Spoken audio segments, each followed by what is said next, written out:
Why are toxic drugs classified under pharmaceutical grade, yet food dyes are not given that classification? They're certified for use, but they're not pharmaceutical grade. A lot of the toxic byproducts in food dyes are not even in drugs. Certain food dyes have been banned in Europe, but they are allowed in the US. In 2021, there was a petition to ban a certain food dye, red number 3, for cosmetics, which is a carcinogen even in small amounts, but they still allow it in children's cereal. There are a lot of problems with food dyes causing hyperactivity in children, neurological effects, but the big reason that they use these colorings in foods is to psychologically cause people to eat more of it. But I first want to talk a little bit about natural coloring pigments in other foods, whether it's a pigment in egg yolks or even the pigment in salmon that makes it slightly reddish. Dark leafy green vegetables have chlorophyll, that's green. Tomatoes have lycopene. Natural pigments are considered antioxidants. And this is why these pigments are good as anti-inflammatories. They help protect the cells, and they especially help protect the mitochondria,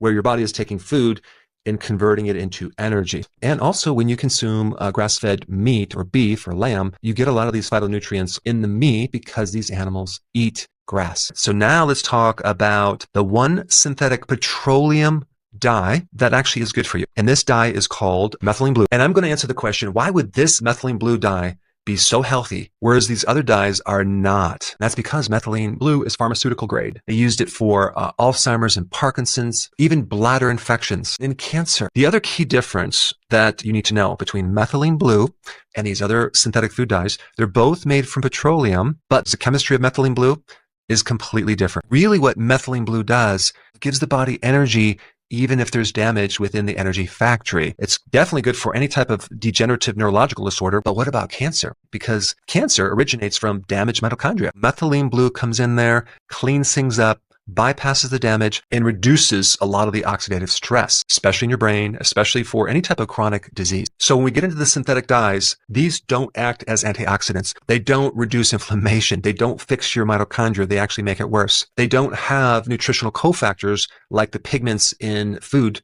actually does. These have been linked to ADD, causing tumors in rats. And we don't have a lot of long-term research because who's going to spend money on that? Probably not industry. It can cause leaky gut in your GI tract. The effects are worsened when combined with preservatives. Some of these dyes are bioaccumulative, so they build up in the body, whereas methylene blue does not accumulate. It actually, the kidneys get rid of it very easily.